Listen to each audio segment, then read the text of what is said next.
하나님의 말씀 신약성경 사도행전 2장 42절에서 47절의 말씀 우리 함께 보겠습니다. 신약성경 사도행전 2장 42절에서 47절까지의 말씀 우리가 다같이 말씀을 한 목소리로 합독하시겠습니다. 그들이 사도의 가르침을 받아 서로 교제하고 떡을 떼며 오로지 기도하기를 힘쓰니라. 사람마다 두려워하는데 사도들로 말미암아 기사와 표적이 많이 나타나니 믿는 사람이 다 함께 있어 모든 물건을 서로 통용하고 또 재산과 소유를 팔아 각 사람의 필요를 따라 나눠주며 날마다 마음을 같이하여 성전에 모이기를 힘쓰고 집에서 떡을 떼며 기쁨과 순전한 마음으로 음식을 먹고 하나님을 찬미하며 또 온 백성에게 칭송을 받으니 주께서 구원받는 사람을 날마다 더하게 하시니라. 아멘. 할렐루야. 할렐루야. 오늘 이곳에 주의 성령께서 우리와 함께하고 있음을 믿음으로 선포합니다. 오늘 사도행전 2장 42절에서 47절의 말씀을 가지고 성령 충만한 교회의 모습이라는 제목으로 함께 은혜를 나누고자 합니다. 예수님께서 십자가에서 우리의 죄에 대한 하나님과의 막힌 죄의 담을 본인이 직접 십자가에 못 박혀 죽으시고 구원 사역을 완성하시고 그리고 부활의 첫 열매로 부활하사 40일 동안 제자들을 만나주시고 승천하시기 전에 이제 마지막으로 제자들한테 이렇게 하고 싶은 말씀을 하셨어요. 그것은 하나님 아버지께서 약속하신 성령을 받으라라고 말씀하셨다라는 것이죠. 그래서 사도행전 1장 8절에 성령의 약속하신 성령을 받으면 어떤 역사가 나타나느냐? 오직 성령이 너희에게 임하시며 너희가 권능을 받고 예루살렘과 온 유대와 사마리아와 땅끝까지 이르러 내 증인이 되리라 하시니라 라고 말씀하셨어요. 그러니까 성령을 받으면 권세와 능력이 나타나는데 이 권세와 능력을 가지고 예수 그리스도의 죽으심과 부활하심을 증거하는 증인이 된다라고 말씀을 해주신 거예요. 그래서 제자들이 주님이 마지막으로 하신 이 말씀 얼마나 소중하겠어요. 그래서 이 약속하신 말씀을 믿고 그리고 나서 10일 동안 열심히 기도를 했다라는 거예요. 그런데 그 10일째 되는 날 그날이 마침 또 오순절이라는 또 축제의 절기였어요. 그 축제의 절기의 날에 하늘로부터 마가의 다락방에 120명의 기도하던 제자들에게 급하고 바람 같은 불의 엿처럼 갈라지는 성령이 임하게 되었다라는 것입니다. 그래서 주님이 약속하신 이 성령의 능력을 체험한 성도들이 놀라운 주의 일들을 전하게 되었고 이 주님의 일을 전했던 그 역사가 오늘날 이 땅에 세워진 교회들에게 동일하게 나타나는 줄 믿습니다. 그런데 성령님은 하나님이시잖아요. 살아계신 하나님이신데 인격을 갖고 계신 하나님이에요. 그래서 성령님과 우리가 인격이 있다 그러면 지식과 감정과 의지를 갖고 계신 거예요. 그러니 성령님과 인격적인 교제를 하면 할수록 주님 안에서 그 풍성한 교제를 나누게 되는 줄 믿습니다. 그런데 이 풍성한 교제를 어디에서 나눠요? 이 교회를 통해서 성령이 임하고 예수 그리스도를 믿음으로 고백한 사람들이 세운 예배의 공동체가 교회라는 곳이에요. 그래서 교회를 통해서 성령과의 교제가 풍성히 넓어지며 그리고 주님이 맡겨주신 귀한 직분으로서의 귀한 사명자로서의 일들을 감당하게 되는 줄 믿습니다. 그러면 성령이 함께 하시는 이 교회의 모습은 어떤 모습으로 나타나게 될까? 우리가 함께 말씀을 통해서 알아보기를 원합니다.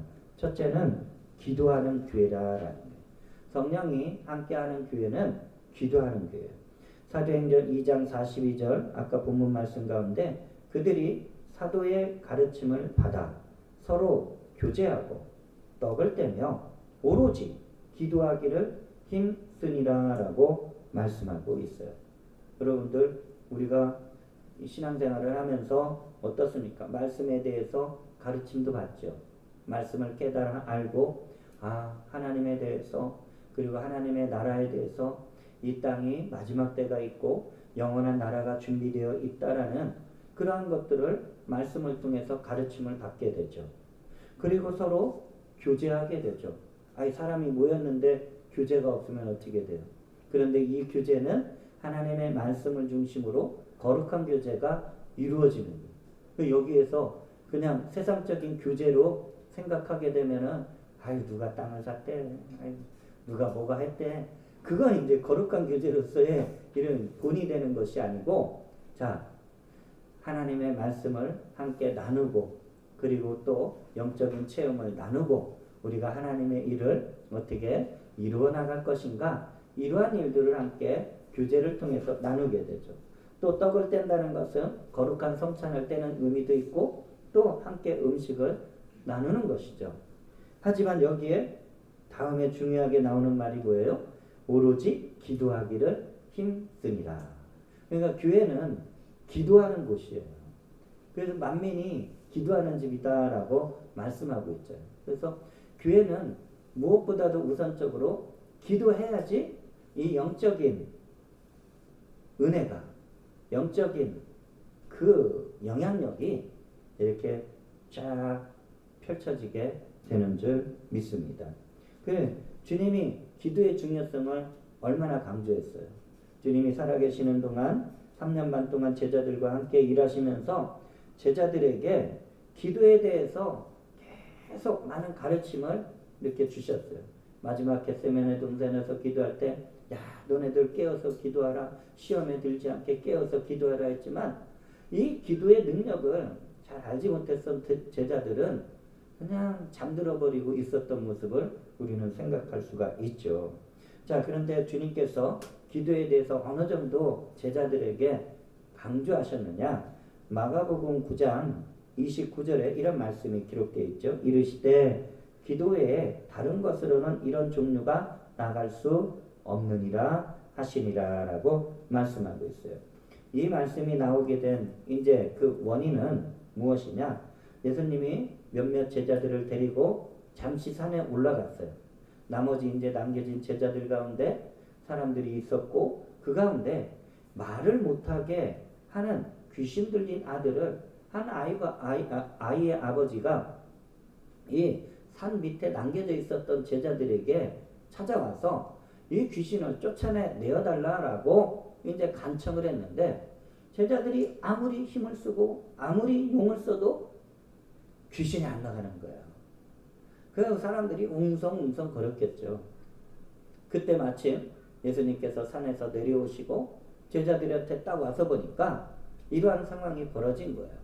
그래서 예수님께서 이제 그 말 못하게 하는 귀신 들린 그 아들을 바라보시고 엄히 꾸짖고 명령해서 귀신을 쫓아내주니까 그 아들이 건강을 회복하고 귀신에게서 자유하고 기쁨이 충만하게 되었다라는 것입니다. 그 제자들이 가만히 보니까 이게 지금 문제거든요. 그래서 예수님이 따로 이제 딱 앉아 계실 때 예수님께 가서 묻는 거예요. 주님, 우리는 왜 이 귀신을 쫓아내지 못했습니까? 그랬더니 주님이 하시는 말씀이 이르시되 기도 외에 다른 것으로는 이런 종류가 나갈 수 없느니라라고 말씀하시는 거예요. 그러니까 여러분, 기도는 우리가 하면 할수록 기도 가운데 하나님께서 능력을 더하여 주시고 인도해 주시는 줄 믿습니다. 하나님의 사람들이 무엇에 먼저 힘을 써야 돼요? 기도에 힘을 써야 되는 거예요. 여러분들 직분을 다 갖고 계셔요. 뭐 성도로서의 직분도 있지만 또 집사직분, 권사직분, 뭐 여러 가지 직분이 있어요. 그런데 직분을 받았다고 능력 나타나는 게 아니에요. 그리고 하나님께 은혜를 받았다고 능력이 나타나는 게 아니에요. 자, 기도에 힘써서 성령의 능력으로 하나님의 영광을 나타나는 강력한 능력이 나타나게 되는 줄 믿습니다. 그래서 기도는 하나님과 교제가 이루어지고, 그리고 어떻습니까? 하나님께서 부어주시는 능력이 임하는 축복의 통로가 되는 줄 믿습니다. 그 주님께서 이 기도가 얼마나 중요한지 예수님도 사역을 하시면서 어쨌든지 간에 기도하는 일에 먼저 힘쓰신 거예요. 왜냐하면 예수님의 사역을 우리가 복음서를 통해서 쭉 읽어보면은 가는 곳곳마다 병든 자를 고치시고 귀신에 눌려있는 자들을 귀신을 쫓아내서 자유케 하시며 하나님 나라의 말씀을 막 선포하셨는데, 예수님이 그냥 가면은 막 능력이 나타나고 했었던 게 아니다라는 것이에요. 예수님이 하나님의 아들이시지만 예수님은 제자들에게 이 기도를 통해서 나타나는 하나님의 능력을 알려주시고자 했다라는 것이에요. 그래서 어쩔 때는 밤에 사역을 마치신 후에 밤에 따로 기도하시고, 어쩔 때는 더 중요한 사역을 위해서는 밤을 지새면서까지 기도하시고, 어쩔 때는 새벽 일찍 동이틀 무렵에 일어나셔서 한적한 곳에 가셔서 간절히 기도하셨던 예수님의 그 기도의 중요성을 우리에게 나타나고 있는 줄 믿습니다. 이 제자들이 그동안은 주님을 따라다니면서 이 기도에 대한 그 부분을 들었지만 이거를 기도의 중요성을 많이 체험하지는 못했었던 것 같아요. 그래서 이제 예수님이 마지막으로 하늘 보좌 우편으로 딱 승천하시는데 마지막 한 말씀을 딱 보니까 아버지께서 약속하신 성령을 받으라라고 그 말씀을 하셨단 말이에요. 이제 주님을 못 만나는데 어떻겠어요, 여러분들? 사랑하는 가족들과 오래 함께 지내는데 또 이제 연세가 들어서 이제 부모님이 먼저 세상을 떠나셔야 될 때 자녀와 후손들을 다 부르시고 무슨 말씀이에요? 마지막으로 인생의 내 마지막에 우리의 자녀들에게 후손들에게 들려줘야 될 아주 중요한 말씀, 그 한마디 딱 하잖아요. 그래서 그걸 귀담아 듣잖아요. 그래서 대체로 이렇게 보면은 형제간에 서로 사랑하라, 서로 우애 있게 지내라, 싸우지 마라, 뭐 정직하게 살아라, 막 여러 가지 이제 마지막 한 말씀을 딱 한단 말이에요. 그럼 그 남겨진 자녀들과 후손들은 이걸 이제 명심하고도 이제 살잖아요. 안 살아요? 살잖아요. 살지. 근데 이 지금 제자들이 딱 보니까 예수님이 마지막에 이제 말씀이 아버지의 약속하신 성령을 받으라. 그래가지고 성령을 받기 위해서 기도의 힘을 쏟았다라는 거예요. 이제 이거는 정말 기도해야 되겠다. 어떤 역사가 나타나는지 모르지만 성령께서 우리에게 역사하셔야 된다 해가지고 기도의 힘을 쓰는데 어느 정도 기도의 힘을 썼어요? 사도행전 1장 14절을 읽어보니까 앞선 이제 13절에는 제자들, 11제자들, 가룟 유다는 죽었으니까 이제 11제자들과 이 여자들과 예수의 어머니 마리아와 예수의 아우들과 더불어 마음을 같이하여 오로지 기도에 힘쓰더라. 그런데 오순절 성령을 받았을 때 성령을 받은 분들이 120명의 성도들이었어요. 사도들과 함께 섞여서. 그러면 사도들 빼고 제자들 빼고 그 다음에 여기 이제 예수님의 가족들이 있잖아요. 지금 예수님의 가족들 빼면은 그러면 각계각층에 있었던 다른 제자들이 함께 모여서 120명이 모여서 기도했는데 마음을 같이하여 오로지 기도에 힘을 썼다라고 말씀하고 있는 것이에요.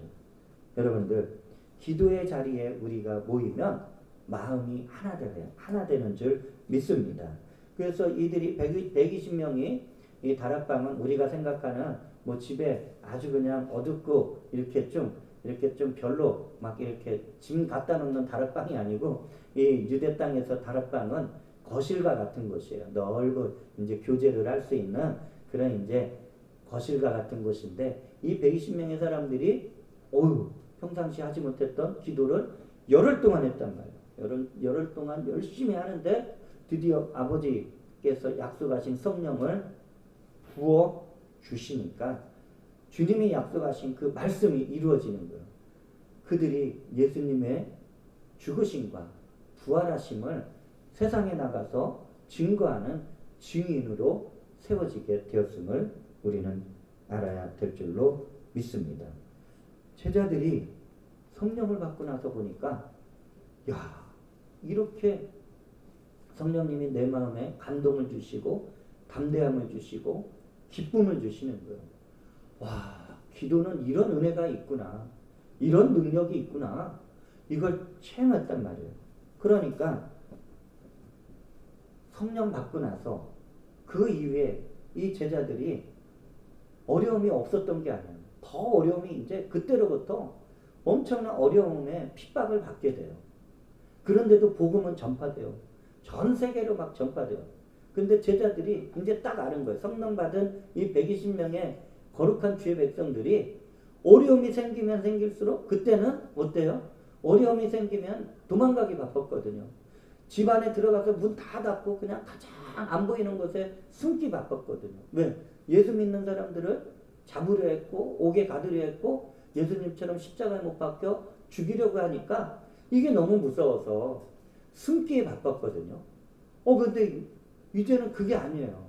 성령 받고 나서 보니까 하나님이 나와 함께 하시는 이 하늘과 땅을 창조하신 하나님이 나에게 능력과 권능을 부어주셨다는 이것이 내 안에 영적으로 딱 열어지게 되니까 문제가 생기면 생길수록 기도에 힘쓰게 되었다는. 왜? 기도하면 주의 성령께서 역사해 주신다는 것을 드디어 알게 된 거예요.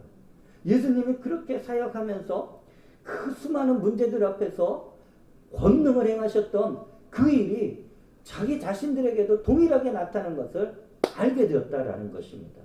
그 하나의 한 예로 사도행전 12장을 보면은 교회에 지도자로 있었던 베드로가 헤롯이 박해로 인해서 잡혀갔어요. 감옥에 갇혔어요. 그렇다면 이제 남겨진 이제 제자들과 성도들은 힘이 빠지겠죠. 우리의 지도자가 감옥에 갇혀서 언제 죽을지 모르는데 얼마나 실망이 됐겠어요. 얼마나 두려움이 있겠어요. 근데 이들은 이제는 그런 문제 앞에서 기도의 자리에 힘을 썼다라는 거예요. 하나님 앞에 기도하며 하나님, 우리의 지도자 베드로가 속히 우리에게 감옥에서 나와서 다시 와서 하나님의 일을 감당할 수 있도록 역사하여 주시옵소서 기도했다라는 거예요. 그랬더니 기도했더니 하나님께서 천사를 보내셔서 감옥문을 열어주시고 베드로가 걸어서 나왔다라는 거예요. 얼마나 기뻤겠어요. 그래서 함께하는 주의 제자들에게 집을 찾아왔는데 베드로가 딱 어떤 모습을 보았어요? 사도행전 12장 12절에 깨닫고 마가라 하는 요한의 어머니 마리아의 집에 가니 여러 사람이 거기에 모여 기도하고 있더라라고 말씀이 기록되어 있는 거예요. 기도하고 있더라. 베드로를 위해서 중보기도 하고 있다라는 것을 보여주고 있다라는 것이에요. 여러분들 이 기도의 역사는 그러면 이때 초대교회 오순절 성령이 임한 이때에만 기도의 역사가 있는 것이 아니라 오늘날에도 동일하게 성령님께서는 우리의 기도를 통해서 역사하여 주시고 인도해 주시는 줄 믿습니다. 우리가 1800년도에 이제 중후반에 사역하셨었던 영국의 찰스 스펄전 목사님에 대해서 이제 여러 각도로 이렇게 좀 말씀을 들어요. 그런데 이 목사님은 이때 영국에서 엄청난 이제 사람들에게 구원의 복음을 전하고 그들이 회개하고 예수님을 영접하는 큰 영국의 부흥에 아주 불을 붙인 그러한 이제 목사님으로 한 분이 이제 딱 이렇게 우리가 알고 있어요. 이때 당시에 1800년도 중반쯤에 무려 6,000명이 들어가서 예배할 수 있는 아주 큰 예배당이 세워졌어요. 그때 당시에는 이런 방송과 관련된 스피커 시설이 없었어요. 그냥 이 목소리 하나만으로 이 모든 회중들에게 말씀을 전해야 되는 거예요. 그런데 6천 명이 꽉 들어찬 그 교회에 날이 갈수록 이 구원받는 부흥의 역사가 엄청나게 이루어지는 거예요. 아니 들릴까 말까 한 그 목소리를 가지고서 어떻게 이런 죄인들이 회개하고 구원받는 역사가 계속해서 이렇게 나타날까? 많은 분들이 연구했어요. 뭐 스포츠 목사님이 설교에 요즘 말로 치면 달인이다, 경지에 올랐다, 아니면은 그 말씀을 전할 때 뭔가 있다. 그런데 드디어 딱 스펄저 목사님이 이 말씀을 전할 때 이 부흥케 되는 역사를 알게 된 것이 뭐냐?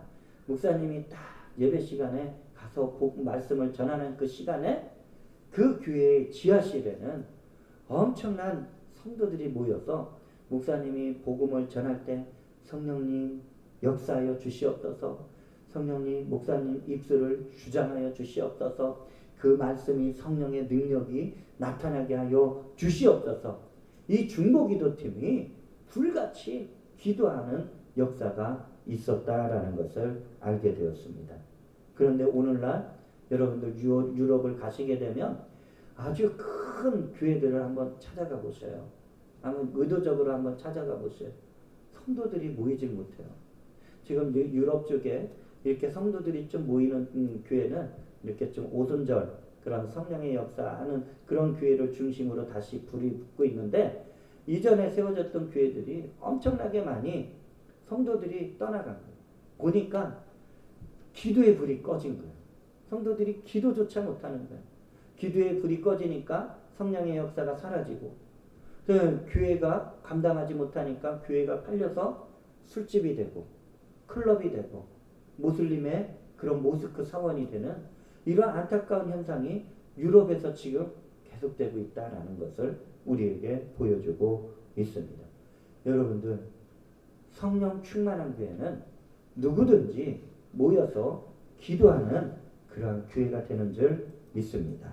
두 번째, 성령 충만한 교회는 역동적인 교회예요. 그러니까 정지되어 있는, 그러니까 정체되어 있는, 그러니까 움직임이 없는 그런 교회가 아니라는 거예요. 왜냐? 성령은 살아계신 하나님이에요. 하나님이 가만히 계시겠어요? 하나님은 우리의 모든 일들을 주관하시는데 그 하나님의 성령을 받은 사람들이 이 모여있는 교회가 가만히 있으면 되겠어요? 역동적으로 다이나믹하게 움직이는 그러한 교회가 되는 줄 믿습니다. 사도행전 2장 6절을 보니까 이 소리가 나매 큰 무리가 모여 각각 자기의 방언으로 제자들이 말하는 것을 듣고 소동하여라고 말씀하고 있어요. 여러분, 교회는 성령님께서 믿음의 사람들을 이렇게 세우는 거예요. 그래서 기도하고 움직이고 막 살아 역사하는 교회가 되는 줄 믿습니다. 교회에 와가지고 이렇게 막 교양을 쌓고, 그리고 이렇게 세상적인 뭐 사교 이런 거를 친분을 맺고자 교회에 오는 게 아니에요. 교회는 예수를 믿는 믿음의 사람들이 기도에 불이 붙어서 온 지역으로 흩어져서 복음을 전파하는 귀한 곳이 바로 교회가 되는 줄 믿습니다. 이 120명의 제자들이 성령을 받았어요. 근데 이들이 성령을 받기 전에 열흘 동안 기도하면서도 어떤 일을 했냐? 다 모이면은 아주 은밀하게 모였어요. 사람들 눈에 띄지 않게 은밀하게 모여서 그 다락방 문을 닫았어요. 그리고 창문을 다 닫았어요. 그리고 나서 거기에서 모여서 사람들 눈에 띄지 않게 성령 받기를 위해서 간절히 기도했어요. 뭐냐? 두려움이 있었던 거예요. 그런데 성령이 임하자 이들이 성령께서 이 입술을 주장하여 주시니까 이들이 닫았던 문, 닫았던 창문, 이 모든 것을 활짝 열고 예루살렘 성 중심으로 나아가 가지고 예수님은 우리의 구세주이시다라고 이 복음의 증인에 입술이 열어져서 모든 천하 각국에서 외국에 다 이민 가서 살고 있었던 그 흩어진 유대인들에게 각 나라 말로 복음을 전하게 되었다라는 것입니다. 여러분들, 숨어 지내면은 역동적이지 못하죠. 자기의 모습을 감추려고 하죠. 하지만 성령을 받고서 말하게 하심에 따라 나가서 주님의 복음을 전하게 되니까 예루살렘 성에 아주 큰 소동이 일어났다라는 것이에요. 그런데 여러분들, 이 소동은 아주 특별한 의미를 우리에게 시사하고 있다라는 거예요.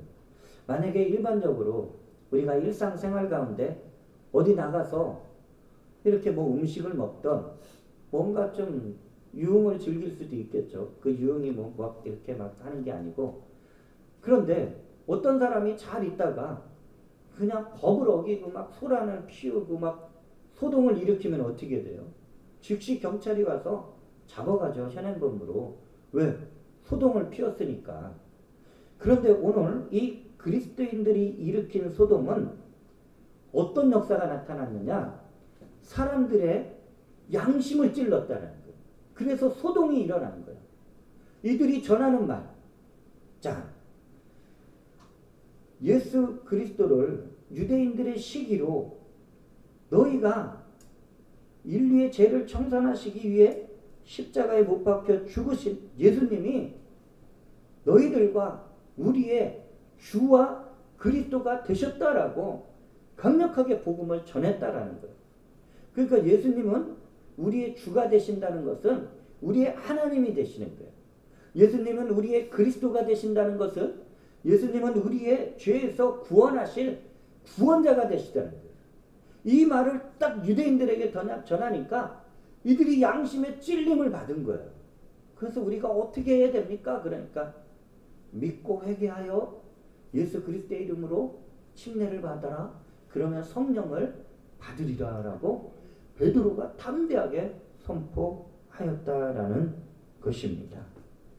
여러분들, 이 예루살렘에 일어난 이 소동, 그리스도인들로 인해서 일어난 소동은 죄에서 구원받게 하는 그 역사적인 소동이요, 생명의 역사가 나타나는 거룩한 소동이었음을 우리에게 말씀하고 있는 것이에요.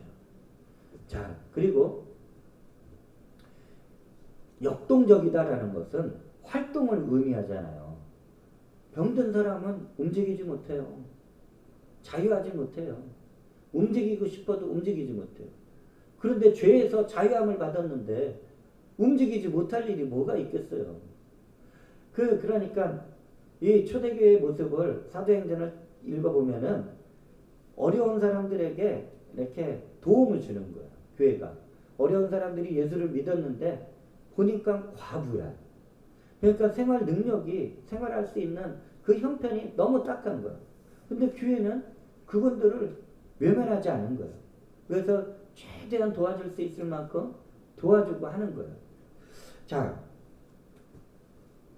교회가 그냥 오셔서 예수 믿으세요, 그걸로만 끝나면 역동적이라고 말할 수가 없겠죠. 가서 복음을 전하는 일에 역동적이고, 어려운 이들을 함께 도와주고 섬겨주는 일에 역동적인 그런 모습이다라는 것이에요. 제가 북한에 이제 선교하시는 분들을 이렇게 얘기를 이제 들어봐요. 근데 요즘 북한이 아주 가뜩이나 코로나19 바이러스로 인해서 아주 극심한 식량난이 아주 더 어려워졌다라고 말하고 있어요. 근데 제가 아시는 이 목사님, 이 여성 목사님인데 아주 키도 아주 말하셔. 그런데 그냥 뭐 어디든 가는 거예요. 뭐 동남아도 가고 또 북한 그 조선족 교회 이제 그쪽 중국으로 해서 가서 도와주는 거예요. 근데 갈 때마다 이 목사님은 대한민국의 교회랑 교회는 다 찾아다녀. 그래가지고 그냥 뭐라도 갖다 주려고. 그래 막 옷도 갖다 주고, 옷도 준비하고, 뭐 식량도, 의약품 뭐 이런 거 막 준비해서 갖다 주면은 며칠이 안 있다 또 오는 거예요. 또 와. 벌써 다 전해주고 왔대. 그 이제 그렇게 전해주면은 조선족교에서 이제 북한에 이제 어떻게 해서든지 나눠주고 하는 그러한 일도 있다라고 하죠. 그런데 이 북녘의 동포들이 이제 북한 선교 사역을 하시는 분들의 이런 간증이나 말씀을 들어보면은 우리 북한 동포들이 얼마나 절박해요. 음식이 얼마나 절박해요. 옷이 얼마나 절박해요. 그리고 의약품은요 정말 절박해요. 우리는 그냥 평상시 약국 가면 어떤 약이든 웬만한 건 다 사잖아. 약품 구할 데가 없으니까 너무 절박한 거예요. 자, 고마움을 표시해요. 선교사님들한테 많은 고마움을 표시하는데 그들이 정말 원하는 게 있다는 거야. 그게 뭐냐? 예수 그리스도의 복음 좀 전해주고 가라는 거야. 그러니까 옷을 갖다 주고 음식을 갖다 주고 의약품을 갖다 주면 너무 감사하죠. 그 생활에 그 어려움을 면할 수는 있는데 그런데 북녘의 동포들이 진짜 원하는 게 뭐냐? 예수 그리스도의 복음 좀 전해주고 가라. 그래서 성경책을 많이 전해주고 또 예수를 믿은 북녘의 동포들이 다시 북한에서 복음을 전파하는 그런 역사가 많이 나타나고 있다라는 것이죠. 여러분들 교회는 역동적인 교회가 되는 것이에요. 움직임이 있는 거예요. 살아 역사하는 거예요. 그럼으로써 하나님 앞에 영광을 드리게 될 줄로 믿습니다. 마지막으로 세 번째, 그래서 교회는 성령 충만한 교회는 칭찬받는 교회가 된다라는 것이에요. 오늘 사도행전 2장 47절에 보니까 하나님을 찬미하며 또 온 백성에게 칭송을 받으니 주께서 구원받는 사람을 날마다 더하게 하시니라라고 말씀하고 있어요. 여러분들 예수님을 믿고 성령의 충만함을 받으면 권능이 나타난다고 했죠. 이 권능이 표적이 되어서 우리의 신앙의 삶 속에 나타나는 거예요. 그래서 예수 그리스도의 이름을 선포하게 되는 거예요. 내 이름 선포해봤자 능력이 안 나타나요. 예수 이름의 보혈의 능력을 선포할 때 능력이 나타나는 거예요. 내 피를 짜서 내 피를 선포해봤자 능력은 안 나타나요. 여러분들 우리는 성령님께 늘 붙잡혀서 쓰임받을 수 있도록 간절히 기도해야 되는 줄 믿습니다. 내가 귀신 쫓아내는 게 아니에요. 내가 병든 자를 고치는 게 아니에요. 여러분들 내가 예수 그리스도의 이름의 권세를 복음으로 충만하여 담대히 선포하는 거예요. 눌려있는 자들에게 묶여있잖아요. 자, 얼마나 그냥 우울감에 묶여있는 자들이 있고 얼마나 낙심에 묶여있고 좌절에 묶여있고 그리고 절망에 묶여있고 나는 안 돼, 나는 못해. 늘 그런 부정적인 그런 묶여있는 사람들에게 예수 이름의 권세를 선포하는 거예요. 그리고 질병에 이렇게 어려움을 겪고 있는 분들에게 예수 그리스도의 이름의 권세로 고침을 받을지어다라고 담대하게 선포해야 되는 줄 믿습니다. 그러면 누가 고치시는 거예요? 하나님께서 주의 성령을 통해서 귀신을 쫓아내고 그리고 그 병든 그 병마를 쫓아내고 자유케 하고 고침받게 하는 역사가 나타나게 되는 줄 믿습니다. 그러니까 반드시 우리가 알아야 될 건 아유 내가 어떻게 고칩니까? 그게 맞아요. 저도 못 고치고 여러분도 못 고쳐요. 그런데 저와 여러분은 할 수 있는 것이 무엇이냐? 예수 이름의 권세를 믿는 거예요. 그리고 믿음으로 이 입술의 말을 생명의 말로 전하는 거예요. 선포하는 거예요. 예수 그리스도의 이름의 권세로 우리의 삶을 묶고 있는 이 흑암의 세력은 예수 이름의 권세 앞에 묶임을 놓고 떠나갈지어다. 선포하는 거예요. 명령하는 거예요. 여러분들 사도행전 8장을 보게 되면은 예루살렘에 큰 박해가 일어났어요. 성령 받은 사람들이 예수 이름을 전하니까 엄청나게 많은 사람들이 회개하고 예수 이름 앞에 무릎 꿇고 구원받는 역사가 넘쳐났어요. 그랬더니 유대인들이 엄청나게 시기가 일어난 거예요. 야 무슨 예수가 그리스도가 된다고. 근데 직접 이렇게 증거되고 있는데 그러니까 유대인들이 엄청난 핍박을 가하고 로마의 핍박이 가하니까 이 예수 믿는 사람들이 예루살렘에 이제 더 이상 있을 수가 없는 거예요. 그래가지고 전국 각지로 흩어지게 되는 거예요. 흩어지게 되는데 유대 어디 변두리까지 가게 되고 어디 도심지로 가는데 그 유대도 벗어나서 이제 사마리아 땅끝까지 이들이 이 박해를 피해서 가면서 복음을 전하게 되었다라는 것입니다. 그런데 유대인들이 제일 가기 싫어하는 동네가 있어요. 지역이. 이제 딱 예루살렘은 중심으로 이제 북쪽에 보게 되면은 요단강 서쪽 편에 보면은 사마리아라는 지역이 있어요. 이 사마리아는 이제 유대인들이 정말 그 가나안 이 땅 유대 땅이지만서도 이 사마리아 사람들을 싫어요. 왜냐하면 피가 섞인 거예요. 이방인들과 섞였고 아주 유대인들이 경멸하는 거예요. 그러니까 어디를 가더라도 갈릴리로 가려 그러면은 예루살렘에서 사마리아를 돌아서 갈릴리로 가요. 돌아가더라도 가는 거예요. 여기를 지나쳐서 안 가는 거예요. 그러니까 유대인들이 제일 가기 싫어하는 것이 사마리아 땅이에요. 그런데 성령 받은 사람들이 못 갈 데가 어디 있어? 응? 오지 말라 그래도 가야지. 가서 복음 전해야지. 그래가지고 아골골짝 빈들에도 복음 들고 간다라고 우리가 찬송 많이 하잖아요. 그러니까 이 중에 이제 예루살렘에 엄청난 예수를 믿는 사람들이 성령 받고 나서 전국 각지로 흩어질 때 사마리아를 버리겠어요? 하나님께서 사마리아를 그 땅을 외면하시겠어요? 성령의 감동이 있으니까 사마리아에도 복음 들고 갔다라는 거예요. 근데 갔는데 그때 누가 갔냐? 사도들이 간 게 아니고 일반 평신도인 빌립 집사가 이 사마리아 땅에 가가지고 복음을 전했다라는 거예요.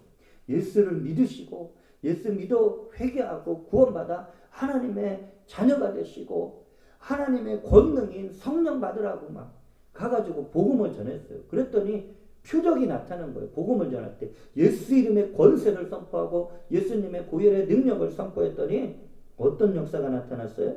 사도행전 8장 7절로 8절에 많은 사람에게 붙었던 더러운 귀신들이 크게 소리를 지르며 나가고 또 많은 중풍병자와 못 걷는 사람이 나으니 그 성에 큰 기쁨이 있더라라고 성경이 분명히 기록해 놓았다라는 거예요. 여러분들 보세요. 여기서 예수님이 무슨 일 하셨어요? 더러운 귀신들을 쫓아내셨잖아요. 예수님이 무슨 일 하셨어요? 중풍병자. 이때 당시 어때요? 지금도 고치기 어려운 이 중풍병자, 걷지 못하는 사람, 완전히 마비가 된 사람, 이런 사람들이, 못 걷는 사람들이 예수 이름의 권세로 고침받는 역사가 나타났다라는 거예요. 여러분 귀신 쫓아졌는데 욕할 사람이 있겠어요?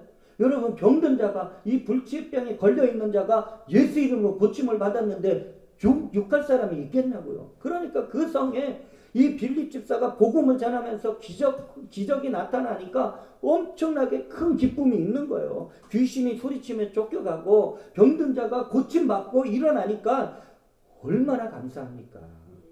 큰 기쁨이 일어나고 나중에 사도들이 야 가가지고 빌립 집사가 복음을 전했는데 그런 역사가 나타났어. 가서 직접 확인하고 보니까 성령을 못 받았어. 그래서 나중에 성령을 받을 수 있도록 사도들이 또 강력하게 이제 기도하고 하면서 성령이 그 땅에도 임하게 되는 줄 믿습니다. 여러분들 예수 믿는 사람들은 어디를 가든지 복음을 전파하는 거예요. 복음을 전파하자 성령이 역사하시고 귀신을 쫓아내고 병든 자를 고치고 칭찬받는 교회, 칭찬받는 죄종과 성도들이 되는 줄 믿습니다. 또 믿는 사람들이 아까 말씀드렸다시피 왜 교회가 칭찬을 받아요? 어려운 사람들을 도와주는 거예요. 여러분들 교회가 크든 작든 어려운 사람들에게 힘껏 도와주는 거예요. 힘껏 선교하는 거예요. 어제도 제가 이제 문자를 받았어요. 목사님 이렇게 선교헌금을 이렇게 항상 보내주셔서 항상 네팔에 그 선교센터가 세워져 있는데 그쪽에 지금 구원받는 역사가 계속 이루어지고 있다라는 거예요. 그래서 우리 힘들지만 함께 우리 선교에 동참하고 계속할 수 있기를 바랍니다라고 이렇게 문자를 받았어요. 우리 교회가 주님 앞에 서는 그날까지 이 선교는 멈추지 않을 줄 믿습니다. 물질을 보내주든 우리가 가서 직접 복음을 전하든 우리는 서로 도와주는 거예요. 서로 협력하는 거예요. 그러기 위해서는 교회에 모이기를 힘쓰게 되죠. 힘써서 교회에 모이면 예배하고 주님을 찬양하고. 그러니까 예배하는데 울겠어요? 기쁨이 있지. 그럼 이 기쁨 가지고 여러분들 가정으로 돌아가면 어때요? 물론 가정에서 이제 많은 믿는 사람들이 모여서 거룩한 성찬을 띠기도 하지만 또 음식을 나눌 때 귀하게 또 소중하게 음식을 나누고 하면서 자, 교회가 기쁨이 있어요. 가정이 기쁨이 있고 행복이 있어요. 그러면 이거를 옆에서 보는 사람들은 어떻겠어요? 야, 정말 이렇게 예수를 건전하게 믿고 기쁨으로 믿고 이렇게 어려운 이들을 도와주는 교회를 칭찬 안 할래야 안 할 수가 없고, 그러면서 칭찬하기 때문에 우리도 예수 믿자, 우리도 교회 다니자, 이러한 역사가 나타나게 되는 줄 믿습니다. 여러분들, 모든 일에 있어서 성령께서는 교회를 통해서 역사하셔요. 그래서 늘 기도하실 때 성령님, 나와 인격적인 만남 이루어 주시옵소서. 성령님, 나한테 알려주실 것이 무엇입니까? 성령님, 나는 이렇게 기도하는데 성령님 나한테 어떻게 알려주십니까? 이렇게 기도하시고, 그리고 또 역동적인 믿음의 삶을 이루어 나가시길 바랍니다. 여러분들 일하는 일터가 얼마나 소중해요. 그것이 하나님의 영광을 나타내는 일터가 되도록 쓰임받게 해달라고 계속해서 여러분들이 일터를 축복하시길 주의 이름으로 축원을 드립니다. 갈 때마다 축복하는 거예요. 퇴근할 때도 축복하는 거예요. 나의 소중하게 일하는 일터가 그냥 먹고 사는 문제만 해결하는 세상적인 삶이 아니라 이 일터에서 하나님의 영광 나타날 수 있는 성령의 역사가 나타나게 해달라고 늘 입술의 권세로 축복하시기를 주의 이름으로 축원을 드립니다. 자녀들을 축복하시고 여러분의 가정을 축복하시고 아이들이 학업의 터전을 축복해 주시기를 주의 이름으로 축원을 드립니다. 그래서 우리가 칭찬을 일부러 받는 것이 아니라 우리의 삶을 통해서 칭찬받는 성도, 칭찬받는 가정, 칭찬받는 일터, 칭찬받는 교회로 세워지는 역사가 가득가득 임하시길 주의 이름으로 축원을 드립니다. 아멘.